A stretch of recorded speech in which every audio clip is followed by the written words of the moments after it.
আসসালামু আলাইকুম। Hi everyone, welcome back to another video. আশা করি সকলেই ভালো আছেন। আজকে আমি আপনাদের সাথে শেয়ার করব আমাদের নরসিংদীর ঐতিহ্যবাহী ফুল পিঠার রেসিপি। আর সাথে থাকছে কিছু টিপস অ্যান্ড ট্রিক্স। আমাদের নরসিংদীতে আমরা যে প্রসেসে ফুল পিঠাটা তৈরি করি তার সম্পূর্ণ প্রসেসটাই আপনাদের সাথে শেয়ার করছি। আশা করি ভিডিওটি আপনাদের ভালো লাগবে। যদি ভালো লেগে থাকে তাহলে অবশ্যই আমার চ্যানেলে লাইক, কমেন্ট এবং শেয়ার করবেন। তাহলে চলুন দেখে নেওয়া যাক আমি পিঠা বানানোর যে প্রসেসটা আছে প্রসেসটা শেয়ার করছি আপনাদের সাথে। আমি এখানে প্রায় 3 কেজির মতো আতপ চাল নিয়েছি। আতপ চালটা প্রায় 4-5 ঘন্টার মতো ভিজিয়ে রেখেছিলাম। এখন ভিজিয়ে রাখার পর চালটা গুঁড়ো করে নিয়ে আসার সাথে সাথেই আমি পিঠা বানানোর প্রসেসটা শুরু করে দিয়েছি। প্রথমে এখানে সামান্য পরিমাণে লবণ দেওয়া হয়েছে। মিষ্টি জাতীয় খাবারে লবণের পরিমাণটা একটু কমই দিতে হয়, তাই লবণের পরিমাণটা আপনারা বুঝে শুনে ব্যবহার করবেন। এই পর্যায়ে আমি এরকম গোল গোল বল আকারে বানিয়ে নিচ্ছি। চেষ্টা করবেন চালটা গুঁড়ো করে নেওয়ার পর সাথে সাথে পিঠাটা এরকম বল বানিয়ে নেওয়ার জন্য। যদি চালের গুঁড়াটা শুকিয়ে যায় তাহলে কিন্তু এরকম বল আকারে হবে না। তখন অন্য প্রসেসে এই পিঠা তৈরি করতে হবে। আর আমি একসাথে 2 প্রসেস আপনাদের সাথে শেয়ার করিনি, যেহেতু ভিডিওটা খুব বেশি লং হয়ে যাবে। তবে এভাবে গোল আকারে বল করে নিলে সবচেয়ে বেশি সহজ হয় অনেক পিঠা বানানোর ক্ষেত্রে। যদি অনেক পিঠা বানানো হয় তাহলে দেখা যায় এভাবে গোল করে বল বল আকারে বানিয়ে খুব সহজেই পিঠাটা তৈরি করে নেওয়া যায়। তাই আমি আপনাদের সাথে এই সহজ রেসিপিটাই শেয়ার করছি। এই বলটা চেষ্টা করবেন খুব জোরে চেপে চেপে এ বলটা তৈরি করার জন্য, না হয় বলটা ভেঙে যেতে পারে। তাই একটু ভালোভাবে চেপে বানিয়ে নিতে হবে। এখন আমি বলগুলো ফুটন্ত গরম পানিতে একে একে করে দিয়ে দিচ্ছি। আমার কিন্তু একটা বল ভেঙে গিয়েছে, তাই সাবধানতার সাথে এই বলগুলো খুব জোরে চেপে চেপে বানিয়ে নিতে হবে। এখন আমি ঢেকে দিচ্ছি প্রায় 5 মিনিটের মতো। আমি এভাবে বলগুলো প্রায় 10-15 মিনিটের মতো সিদ্ধ করে নিয়েছি। খুব সুন্দর একটা সিদ্ধ হয়ে আসলে খুব সুন্দর একটা ঘ্রাণ বের হয়। বোঝাই যায় যে গুঁড়িটা মানে হয়ে এসেছে। আর আরেকটা সহজ পদ্ধতি হচ্ছে আমি দেখছি যে বলগুলো সঠিকভাবে হয়েছে কিনা। যদি এই বলগুলো সঠিকভাবে হয়ে যায়, ভিতরের যে গুঁড়িটা থাকে এটা ঝরঝরা হয়ে যায়। দেখে হাতে ধরলেই বোঝা যাবে। আমার কিন্তু সবগুলো বলই হয়ে গিয়েছে। আমি এখন একে একে করে নামিয়ে নিব। আর এই বলটা সামান্য পরিমাণে গরম পানি দিয়ে সবগুলো বল আমি এভাবে ভেঙে ভেঙে পানি দিয়ে গরম পানি দিয়ে মেখে নিতে হবে। যদি ঠান্ডা পানি দেওয়া হয় তাহলে কিন্তু পিঠা শক্ত হয়ে যাবে। এই কথাটা মাথায় রেখে এই গুঁড়িটা করতে হবে। গুঁড়িটা ঠিকভাবে প্রসেস করতে হবে।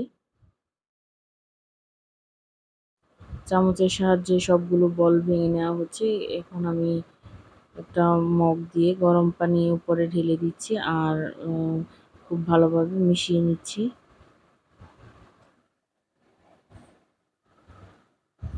পানিটা ধীরে ধীরে অ্যাড করতে হবে। খুব বেশি পরিমাণের পানি পড়লে দেখা যাবে আবার কাইটা নরম হয়ে যাবে, তখন কিন্তু পিঠা বানানোর ক্ষেত্রে একটু প্রবলেম হবে।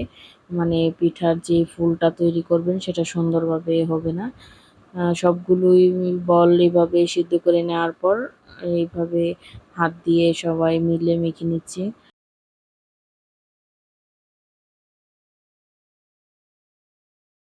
আমরা নরসিংদীতে আমরা প্রায় সবার ঘরে ঘরে এরকম পিঠার আয়োজন করা হয়।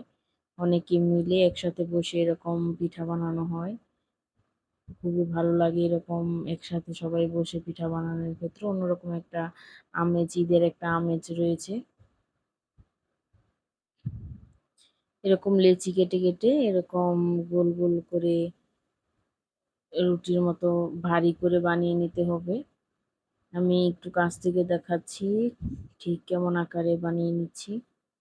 এখন যে যার পছন্দ অনুযায়ী এরকম ফুল বানিয়ে নিচ্ছে।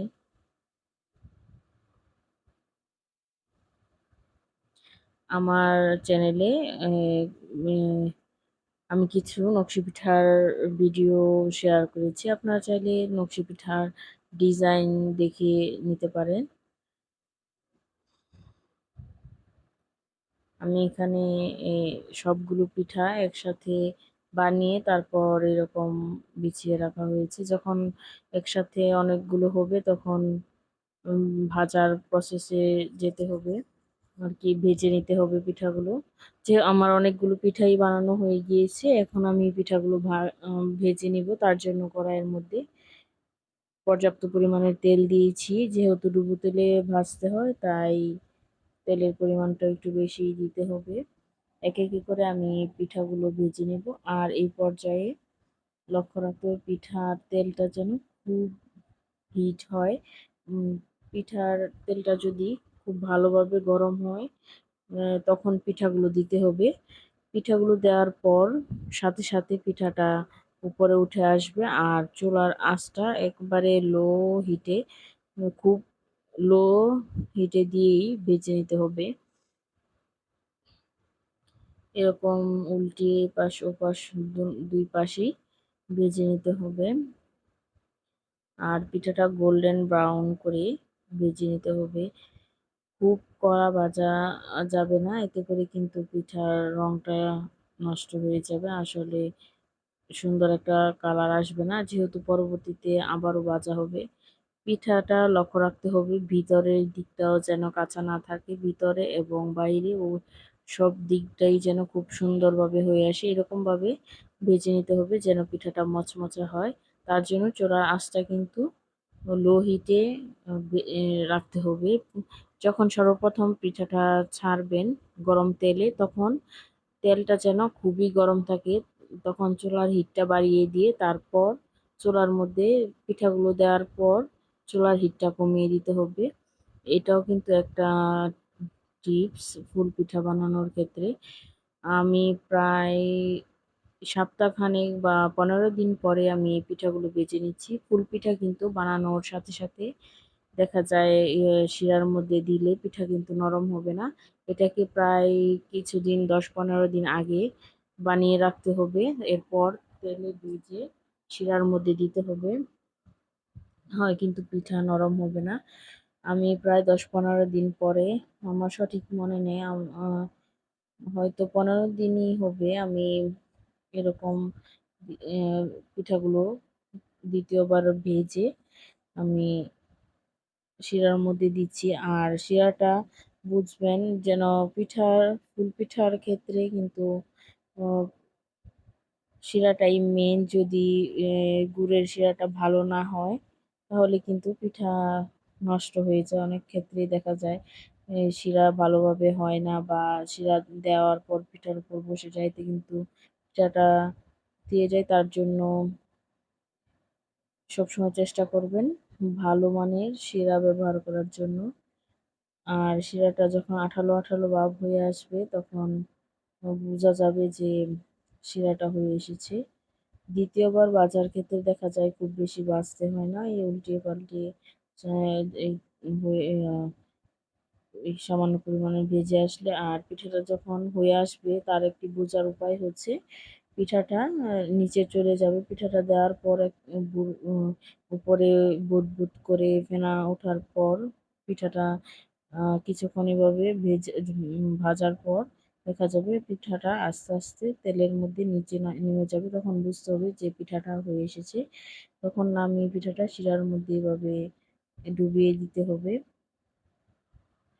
পিঠাটা যখন খুব ভালোভাবে শিরাটা শুষে নিবে তখন পিঠাটাকে উঠাতে হবে।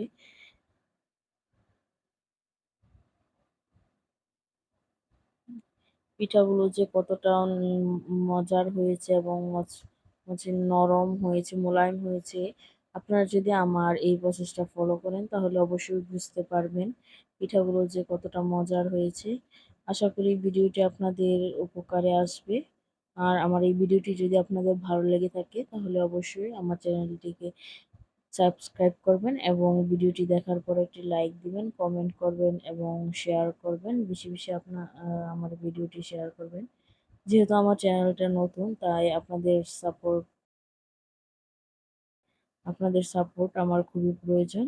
তাই চেষ্টা করবেন আমার চ্যানেলে বেশি বেশি কমেন্ট, শেয়ার এবং লাইক করার জন্য। আল্লাহ হাফেজ।